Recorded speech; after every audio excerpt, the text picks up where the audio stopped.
Hey guys, it's Amanda. Welcome back to my channel. It's been a while and we have a very exciting video. My birth story. So last you guys saw me on the channel, I was pregnant.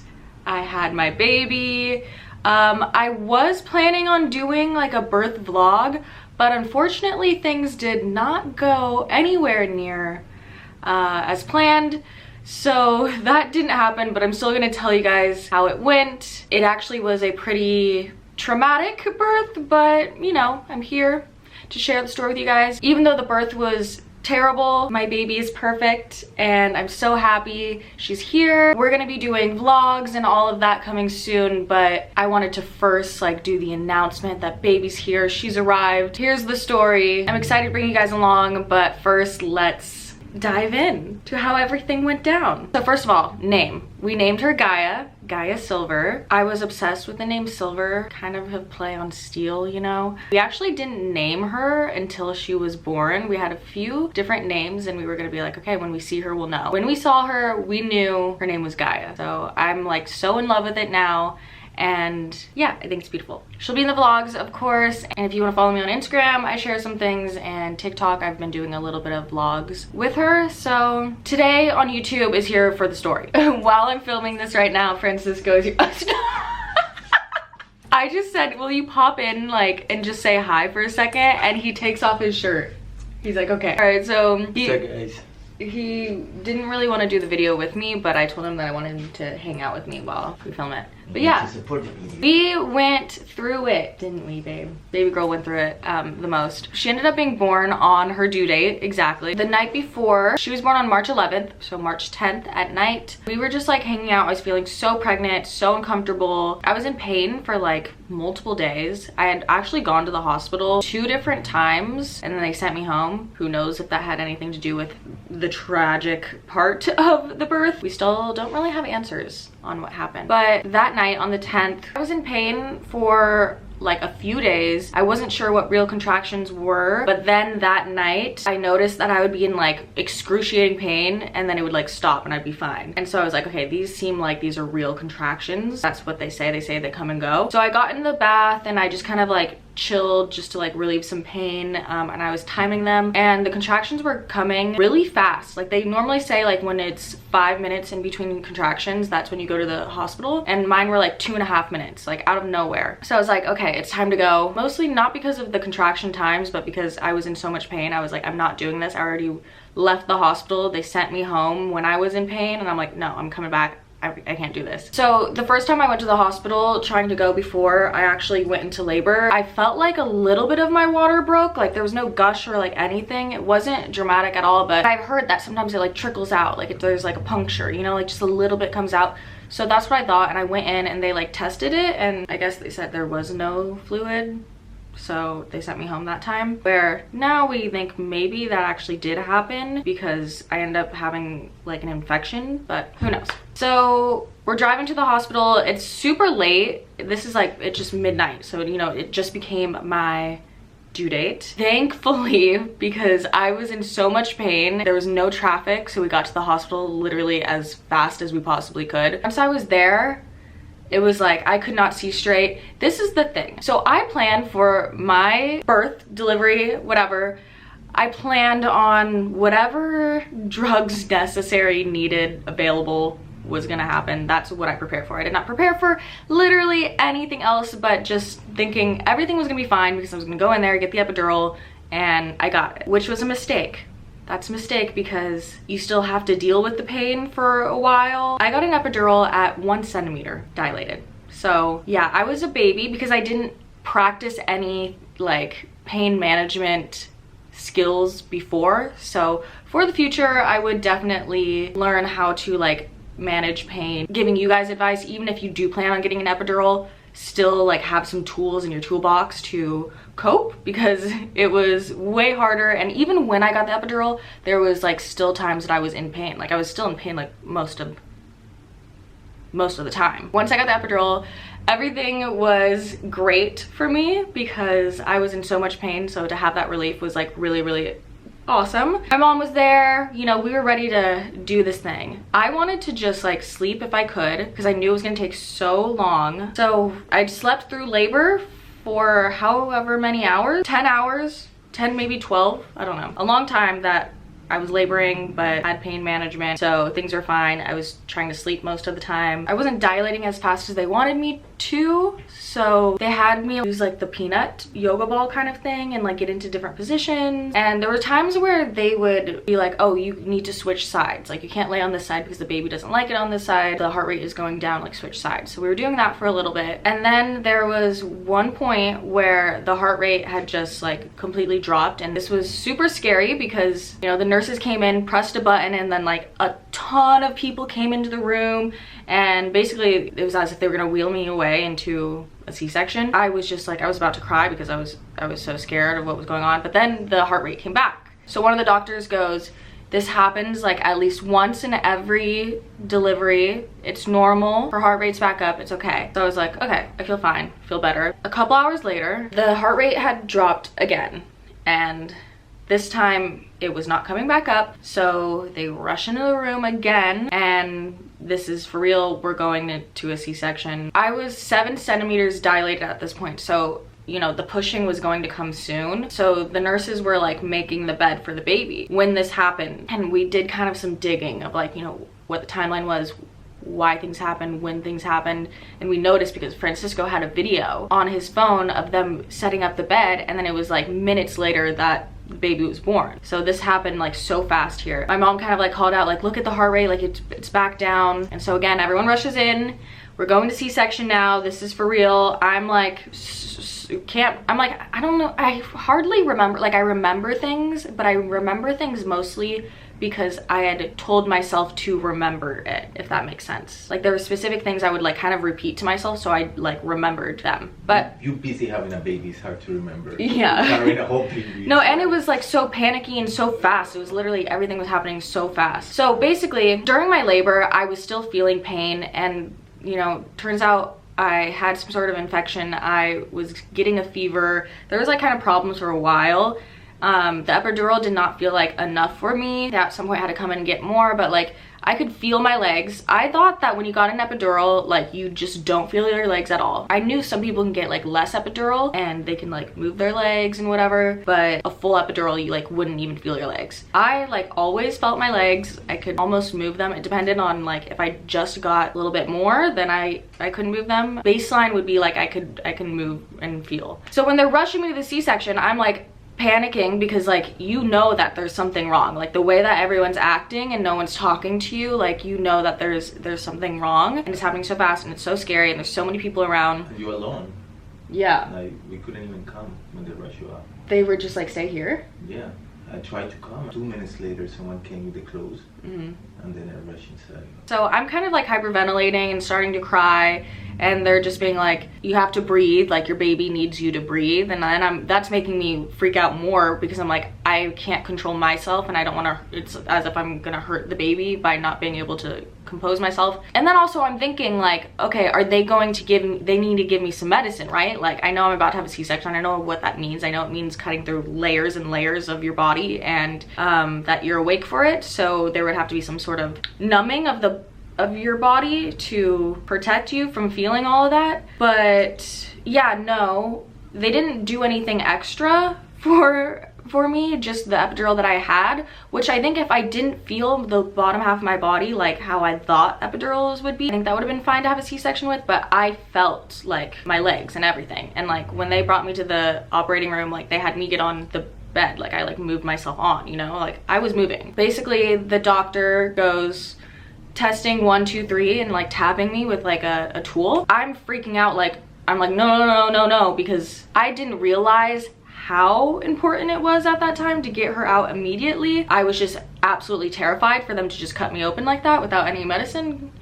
And it was terrifying because I was not medicated enough, and I felt literally everything. Even the baby coming out, feeling the I feel like that's why you told me. I was like, how The worst part was feeling the cutting though, because like, I mean, it was a really crazy feeling of her coming out, but that's just because like, you know, you're so tight and so full of a belly, and then they cut you, and it's not that big of a incision. I hated that you were alone. No one was next to you. But there were some really nice nurses there that were like holding my hand, but I was horrified. It was the most horrific thing ever because I could feel everything. I could feel like every like cut of like each layer, and it was like a horror movie. And they pull her out, and it's just like, I can't explain like what that would feel like because there's like no other thing. I was screaming so much, and I was so like, oh my gosh, I can't believe that they're not medicating me, or like it wasn't like whatever they were doing was not going fast enough, or like when they tested out on me to feel me, that's when I knew something was wrong, because he did testing and tapping me, and I felt him tapping me. So what would the testing be for other than to test that I didn't feel it? Which I did feel it, and they went anyway. So baby comes out, Francisco comes in, and I'm kind of like yelling like, the baby, the baby, the baby, because I don't. A horror movie right there. Yeah. I come inside to a room that I didn't even know what's going on. You are all open. I see all of you open. Then I see your face and you're just screaming. And I kind of composed myself because I was so worried. Like, what I'm doing, Amanda's looking at me. I need to be strong. And then I came to you and said, baby's okay, it's doing good. But I think I do actually remember you telling me that it was okay, which I don't know.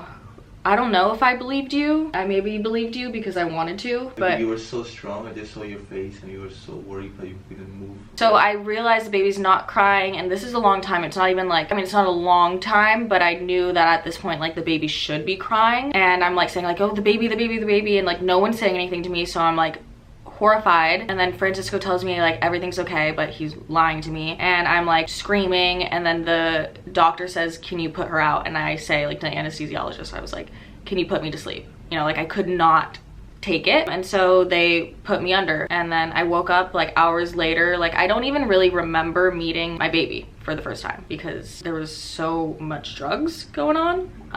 Once I like woke up, you know, my doctor was finally there. There was other doctors that were for the baby. My mom was there, and they tell me like Francisco's with her in the NICU. She's alive, basically. I was told she was alive, which was good. Then one of the doctors is basically telling me like, we're gonna have to treat her and do tests and figure out if she has brain damage. And that is just the most terrible thing to experience, you know, because my pregnancy was perfect. Like it was so good, we had no problems. So for this to happen, it just seems so like, why, you know, like why did this happen? And it's very terrible too because I didn't get to hold my baby. I didn't get to hold my baby for 3 days. I wanted to say that when I was in the NICU and I called you and you saw your baby for the first time, those eyes, how you saw the baby was like unscarable, because you saw it and you just first time seeing your baby in the first time, you just tear. You were in a little bit in drugs, and I saw this joy that you couldn't even control. It was like this happiness, like these eyes, and your just face was just lighting up. Like the first time you just broke down, and I felt goosebumps when I saw that. I was like, so you were there for your baby, you know, more than anything. And I know it went so hard, but you are a champion. Because you did so much. So I met the baby on FaceTime, and I have the video. My mom recorded me of that FaceTime call, and it's like for I don't know how long, like at least like the first week. Anytime I'd watch that video, I would just start sobbing. It's like crazy. And I remember being in the room and me being like asking my mom, what color are her eyes? And then Francisco responds, they're blue, like they're the brightest blue. And then I'm like crying. I'm like, oh my gosh, so cute. And then I just saw photos of her. I saw those 2 photos. One photo that you took of her when she first came out, she's not crying, she's white. And then one of her that she was breathing and had color to her in the NICU. So I just saw those 2 photos of her first. Then like probably like 6 hours later is when I got to see her in person. But attached to all these cords, breathing tubes. We couldn't even touch her because she was in cold therapy.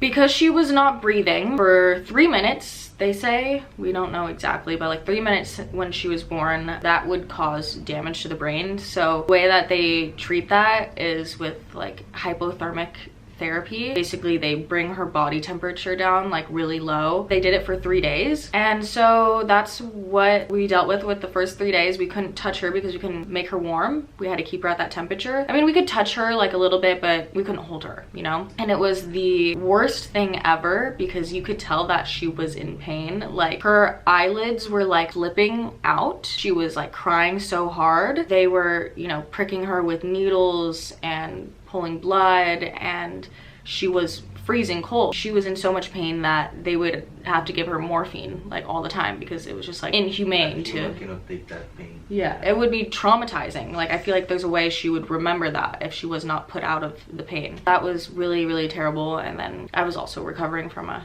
C-section and a lot, you know, a lot going on, and accepting that we didn't get to get that birth experience that we were expecting. I was so excited. She had a C-section, but you were doing your pumping like a champion. Every 2 hours, she never missed any pump. I was so impressed because you were recovering and you couldn't touch baby girl, but you were just like every night awake doing the pumping, and I was the milk delivery guy. Yeah, really. I was very impressed with that, how you never miss one pump. Every 3 hours I was waking up at 3 a.m. she was pumping, 6 a.m. pumping. So proud of you. And she's still pumping.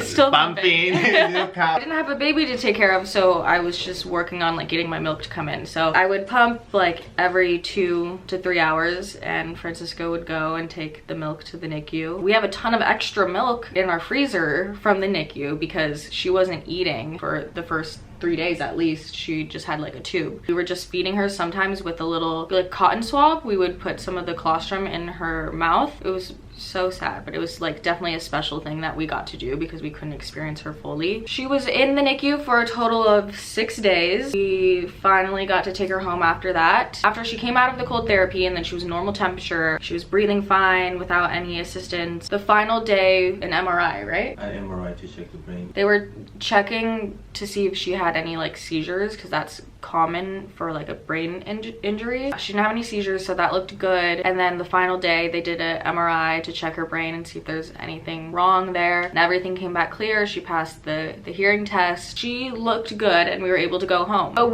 I was at least convinced that she was fine. She was reacting, you know? She was like newborn and she was in so much pain, and like she didn't have like personality obviously like she has now. She was doing, no, since the beginning. She held my hand, she was smart, she looked at us, she looked at you when you came. I just felt like she was okay. But the thing was, like, for me, even if she wasn't okay, the way that I saw her was that she was perfect. So no matter what, she will be perfect. Yeah. So I was like not worried about anything with her really. But the reality is we have to kind of monitor her until she's like 2 years old to really know if there was any damage done. So far she's progressing like as normal, I would say. We have people that come and like evaluate her and check on her, and we'll continue doing that as she grows up a bit and we're able to see everything and see her development. You know, no matter what, in our eyes she is perfect to us, and I'm thankful that she is doing as well as she is. It was super traumatic and a super hard time for all of us, including the baby. Like I feel so bad for her to have that experience. Not that she's gonna remember, but it just was really sad, and I hate that things happen the way that they did. But I'm thankful that she's healthy now, and it could have gone worse for her. I feel like we got very lucky under the circumstances. So now our baby is 2 months old. It's so exciting because now she smiles at us, she follows us, and it's so amazing to watch her grow. And like just every week, like her face develops more, and she's just so beautiful and so special, and we love her so much. The first month and a half, basically up until like a week ago, it was really hard to have a newborn baby. There was not a lot of sleeping happening. Figuring out your baby is hard too, you know. You have to take some time and understand what they like, what their cries mean. Just getting to know your baby, it takes a while, and also while recovering and adjusting the newborn phase. Now I feel like we're in a really good spot. She's slept like 7 hours straight, a few nights in a row, which is incredible. Yeah, she's just the cutest little thing ever. So that was our story. It was a bit crazy, no, a lot crazy. So dramatic, so dramatic.